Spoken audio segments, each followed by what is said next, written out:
لکھیے گا، بنی اسرائیل کا اصل وطن شام، بنی اسرائیل کا اصل وطن شام اور فلسطین کا علاقہ تھا۔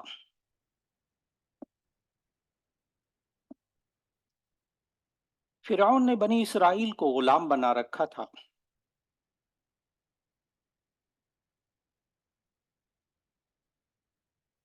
جب اللہ کے حکم سے فرعون اور اس کا لشکر غرق ہو گیا،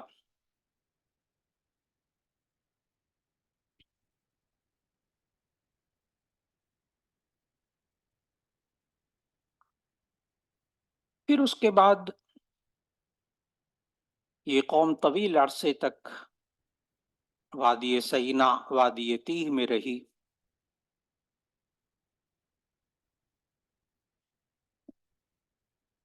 پھر اللہ نے ان کو حکم دیا کہ یہ ارض مقدس میں چلے جائیں، پھر اللہ نے حکم دیا کہ یہ ارض مقدس میں چلے جائیں،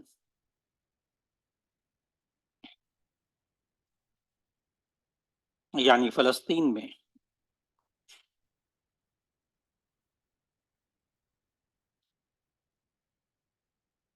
چنانچہ یہ فلسطین میں گئے۔ اس وقت فلسطین پر ایک کافر بادشاہ حکومت کرتا تھا۔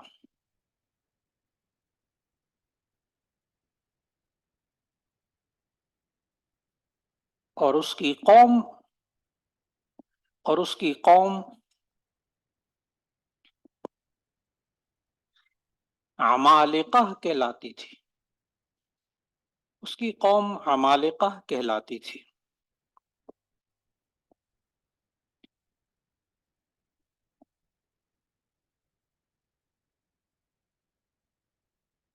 اب بنی اسرائیل کو چاہیے تھا کہ اللہ کے حکم سے وہاں جا کر جہاد کرتے۔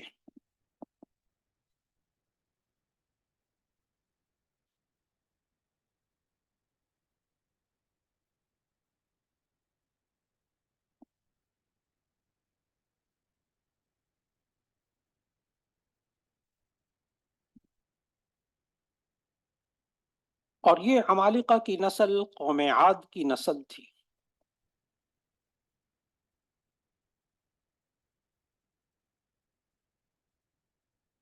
بڑے لمبے قد والے تھے۔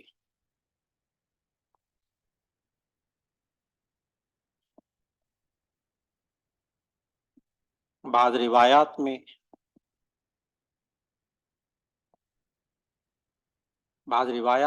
90 ذراعا، 90 شرعی گز لمبا قد ہوتا تھا۔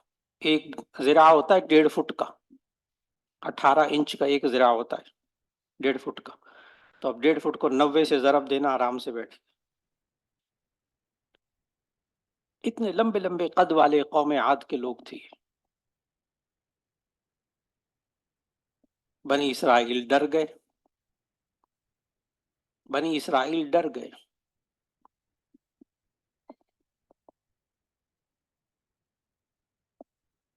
جب آپ نقشوں میں دیکھیں گے جو انگریزی اور عربی میں ہیں،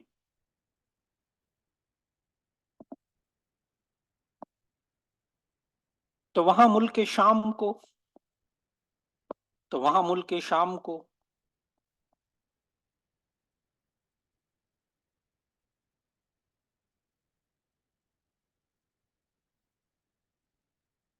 سوریا یا سیریا لکھا جاتا ہے،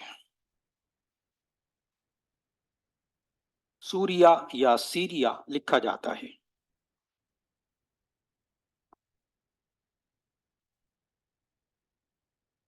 یہی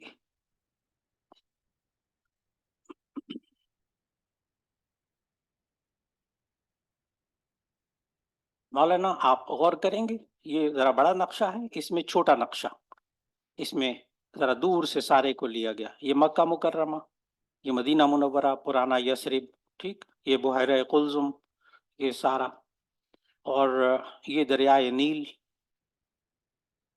مصر، ایلا، عقبہ، یہ سارا وادی سینا، یہ بھی میں انشاءاللہ بعد میں آئے گا، طور سینی وغیرہ آئے گا، تو یہ سارا سینا، ٹھیک.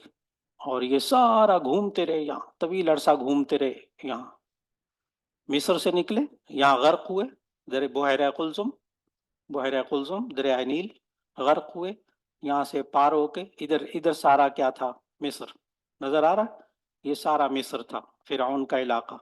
تو یہاں سے وہ نکلے، بنی اسرائیل نکلنے کے بعد یہاں گھومتے رہے، پھر اللہ تعالیٰ نے کہاں کہا ان کو آنے کو، اور یہ کہاں؟ شام میں بھی رہے، شام میں بھی. پھر اللہ نے کہاں آنے کو کہا ان کو؟ القدس، بیت المقدس، اریحا، بیت الحم. اب اس کو بڑا کر کے دکھایا. یہ بحیرہ مردار، وہ قوم لوط والا، وہ بھی ابھی بعد میں آئے گا.